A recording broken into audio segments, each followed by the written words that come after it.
మనం స్టేట్ లెవెల్లో ర్యాంక్ కొడితే ఫేమస్ అవుతామా, లేకపోతే నేషనల్ లెవెల్లో ర్యాంక్ కొడితే ఫేమస్ అవుతామా?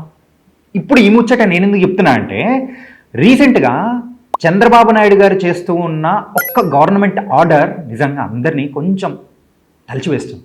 అదేంటంటే, ప్రీవియస్గా ఉన్న గవర్నమెంట్ మన జగన్ గారు ఏం చేశారు, మెయిన్గా స్కూల్ పిల్లలు ఎవరైతే ఉన్నారో గవర్నమెంట్ స్కూల్స్ని బలోపేతం చేస్తూ వాళ్ళకు సిబిఎస్ కరికులం కూడా ఉండేలా ప్లాన్ చేస్తూ మరి ముందుకు తీసుకెళ్ళారు. That's a good initiative.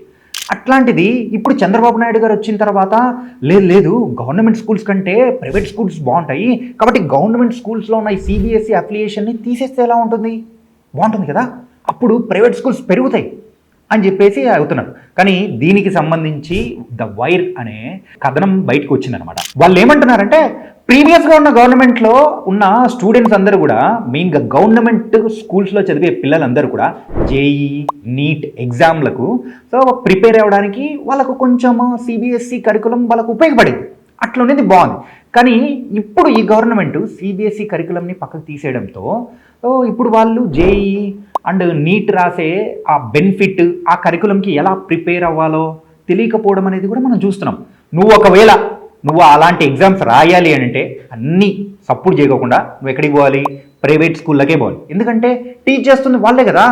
కాబట్టి అందుకోసమే మనము ఇప్పుడు చంద్రబాబు నాయుడు గారు గవర్నమెంట్ ఇప్పుడు చేస్తున్న ఈ పని ఏదైతే ఉందో చాలా వరకు మాత్రం విమర్శలు అయితే వస్తున్నాయి. మరి గవర్నమెంట్ దీనికి సంబంధించి ఆన్సర్ ఏమిస్తుందో తెలుసా, లేదు మన స్టేట్ గవర్నమెంట్ని బలోపేతం చేయడం కోసమే మేము ఇప్పుడు ఇలా చేస్తున్నామని చెప్పేసి అంటున్నారు. ఏంటి సార్, మన పిల్లలు నేషనల్ లెవెల్లో ఫేమస్ అయితే బాగుంటుంది, కానీ స్టేట్ లెవెల్ వరకు ఆగిపోతే ఎలా సార్? జేఈ నీట్ అని చెప్పి అలాంటి ఎగ్జామ్స్లో ర్యాంకులు కొట్టారంటే మరి పేరు ప్రతిష్ట ఎవరికి? మన గవర్నమెంట్కే కదా, మన స్టేట్కే కదా, మన స్టేట్ పిల్లలు కొట్టారని ఆలోచించండి సార్. ఇలాంటివి వద్దు సార్, పిల్లల భవిష్యత్తు సార్.